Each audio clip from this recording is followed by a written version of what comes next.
अष्टमी का व्रत कब रखा जाएगा? 29 या 30। नवमी को पूजन हवन कन्या पूजन कैसे करेंगे? कब मुहूर्त क्या है? उपाय कौन से करेंगे? आदि चलिए जान लेते हैं। तो जय माता दी, जय Siya Ram. Welcome back to my channel. Durga Utsav के महापर्व शारदीय नवरात्रि 22 सितंबर से प्रारंभ है और यह समृद्धि और सकारात्मकता देने वाला यह पर्व नवमी के दिन समाप्त होता है। लेकिन इस बार एक तिथि जो है वो वृद्धि में है, जिसकी वजह से 9 दिनों का नवरात्र 10 दिनों तक चलेगा और इसका समापन होता है अष्टमी और नवमी तिथि पर। इसीलिए अष्टमी और नवमी तिथि का बहुत ही ज़्यादा महत्व है।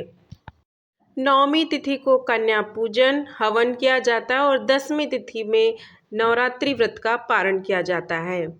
और इस बार जो है एक दिन की यानी तृतीया तिथि की वृद्धि है, जिसके कारण ये 10 दिन नवरात्रि का त्यौहार चलेगा। तो चलिए जानते हैं कि अष्टमी तिथि का व्रत कब रखा जाएगा और नवमी आपको कब करनी है कन्या पूजन।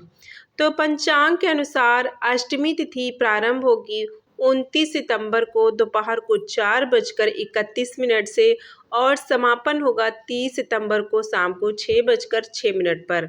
ऐसे में महाअष्टमी मंगलवार 30 सितंबर को इसका व्रत रखा जाएगा, जो कि पड़ता है 9वें दिन। लेकिन एक तिथि की वृद्धि है, जिसकी वजह से अष्टमी तिथि मंगलवार 30 तारीख को रखी जाएगी।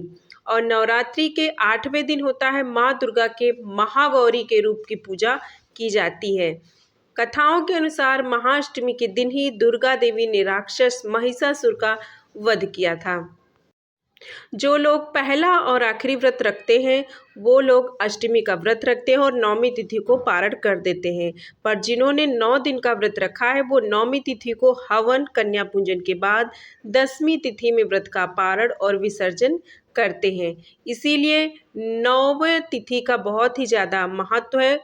9वें दिन सिद्धिदात्री माँ की पूजा की जाती है और इस साल जो है महानवमी का व्रत यानी जो नवमी है कन्या पूजन है वो होगा 1 अक्टूबर बुधवार को। अष्टमी का व्रत 30 सितंबर को, महानवमी होगी 1 अक्टूबर को और 2 अक्टूबर को होगी विजयदशमी यानी दशहरा। अब चलिए कन्या पूजन का शुभ मुहूर्त क्या है। नवरात्रि व्रत का पारण हवन और कन्या पूजन के बाद ही किया जाता है। ऐसा माना जाता है कि बिना कन्या पूजन के नवरात्रि के व्रत अधूरे होते हैं। इसीलिए कुछ लोग अष्टमी तिथि पर करते हैं और कुछ लोग नवमी तिथि पर। तो इन दोनों तिथियों पर आप अपनी क्षमता यानी अपनी सामर्थ्य के अनुसार पूजन कर सकते हैं।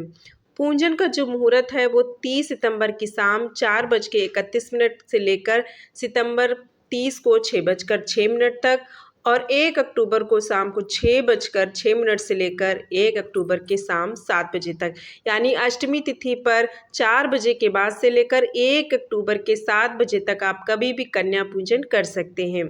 कन्या पूजन में आपको ध्यान रखना चाहिए, आप 10 साल से कम उम्र की कन्याओं को 9 कन्या और साथ में एक लंगूर यानी बालक जिसको भैरव बाबा के रूप में पूजते हैं, उनको घर पहले एक दिन निमंत्रण दें और उस दिन बुलाएं, उनका आगमन करें, स्वागत बहुत अच्छे से करें, उनके पैर को धुलें, आसन बैठाएं, चुनरी वगैरह बांध के हल्दी कुमकुम टीका इत्यादि करके उनको हलवा पूरी चने इत्यादि का भोग लगाएं। और वो जब वो घर से जाएं तो उनको कुछ हाथों में दक्षिणा या फिर कुछ उन्हें अवश्य भेंट करें और उपहार में उनकी मनपसंद चीज़ें दें और उन सभी से आशीर्वाद लें। अष्टमी तिथि के दिन आपको माता को महागौरी को श्रृंगार और नारियल श्रीफल जरूर समर्पित करें और उस श्रृंगार को आपको खुद ही इस्तेमाल करना है। जो श्रृंगार आप दान करना चाहते हैं वो अलग से निकाल के रखें। मिलते हैं नेक्स्ट वीडियो में, तब तक के लिए जय श्री।